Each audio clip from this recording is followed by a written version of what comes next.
আজ মহালয়া, দেবী পক্ষের সূচনা। মহালয়া অবহেলার বিচার চেয়ে রাজ্য বিজেপির কর্মী সমর্থকেরা বিভিন্ন জায়গায় তর্পণ করেন। মহালয়ার পুণ্যলগ্নে অবহেলার বিচার চেয়ে রাজ্য বিজেপির পক্ষ থেকে তর্পণ কর্মসূচি গ্রহণ করা হয়। এদিন কাঁথি সাংগঠনিক জেলার উদ্যোগে বিজেপি কর্মী সমর্থকেরা বিভিন্ন স্থানে তর্পণ করেন। উত্তর কাঁথির মনসাঘাট, দীঘা সমুদ্র সৈকত, কাঁথি, সাধুজানা পুকুর পাড় এছাড়াও অন্যান্য ঘাটে এই কর্মসূচি পালন করা হয় রাজ্য বিজেপির পক্ষ থেকে। আজকে পিতৃপক্ষের অবসান, মাতৃপক্ষের শুভ সূচনা। এই মহালয়ার দিনে ভারতীয় জনতা পার্টির ডাকে আহ্বানে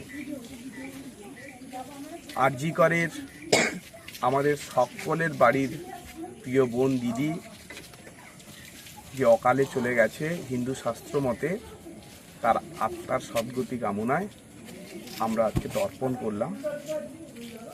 এই তর্পণের মধ্য দিয়ে যেমন অভয়ার সদ্গতি আমরা কামনা করলাম, সেই সঙ্গে এই নারকীয় জঘন্য কাণ্ডের সঙ্গে যারা যুক্ত তাদেরকে আড়াল করার যে চেষ্টা চলছে তার বিরুদ্ধেও আমাদের প্রতিবাদ আমরা আজকে